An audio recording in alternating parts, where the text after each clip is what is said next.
Bienvenue pour ce nouvel épisode de Conseiller en placement. Je suis Matthew Stevenson, en partenariat avec Dukascopy TV.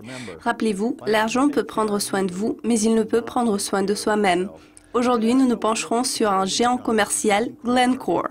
Il s'agit nominalement d'une société suisse. En réalité, le siège de la société se trouve à Londres.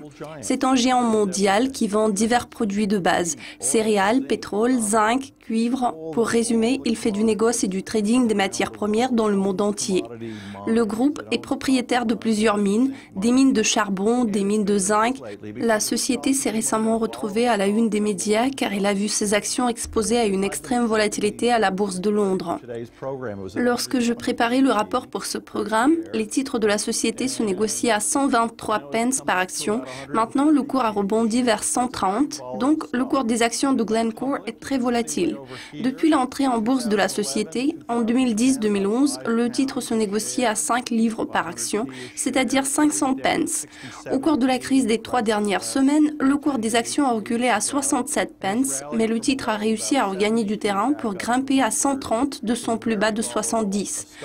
Les actions sont extrêmement volatiles en ce moment. Si vous êtes détenteur de ces titres, vous vous demandez sûrement quand cette période de turbulence prendra fin.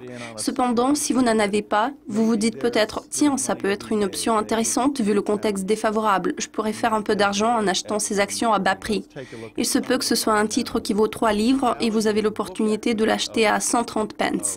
Je vous propose de jeter un coup d'œil à des éléments fondamentaux.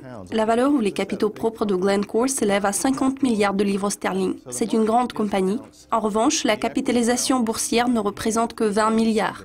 Le marché a réduit sa valeur de moitié. Cela en dit long sur le sentiment actuel du marché. Les marchés s'énervent. Pourquoi? Ils ont fait pas mal d'emprunts à court et long terme pour être en mesure de couvrir non seulement leur position de négoce, mais aussi pour financer leurs acquisitions en Amérique latine, en Asie, en Australie et dans n'importe quelle autre partie du globe où ils ont acheté des mines. Pour ce qui est des marchés internationaux des matières premières, nous savons tout sur le pétrole qui est dans l'impasse. La situation est encore pire pour le charbon. Le gaz naturel se porte un peu mieux si nous parlons des États-Unis, mais ce n'est pas leur spécialité. On peut constater que plusieurs types de matières premières auxquelles Glencore a affaire traversent une période difficile. Les prix sont à leur plus bas historique. Personne ne prévoit de renversement de cette tendance dans un proche avenir.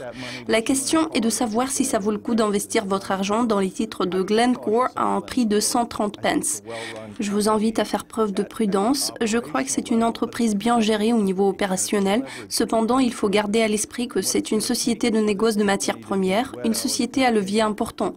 Pour bien fonctionner et montrer une bonne performance, elle a besoin de maintenir, voire renforcer la confiance de ses banques partenaires, parce que sans ces banques, sans ligne de crédit bancaire, sans ligne de négoce et sans fonds de roulement, elle n'aurait jamais de levier qu'elle a maintenant. La société dispose de plusieurs actifs, mais ces actifs sont sous-performants. Pour l'instant, ça résulte en plus de pertes que de gains. Le conseil que je peux vous donner à propos de Glencore est de rester à l'écart. Je sais qu'il peut y avoir une tentation. Il est toujours agréable de penser qu'on peut acheter en dollars pour 50 centimes, mais on ne veut quand même pas que ce dollar coûte un quart. Le temps de cet épisode de conseiller en placement touche à sa fin. Je suis Matthew Stevenson en partenariat avec Dukascopy TV. Rappelez-vous, l'argent peut prendre soin de vous, mais il ne peut prendre soin de soi-même.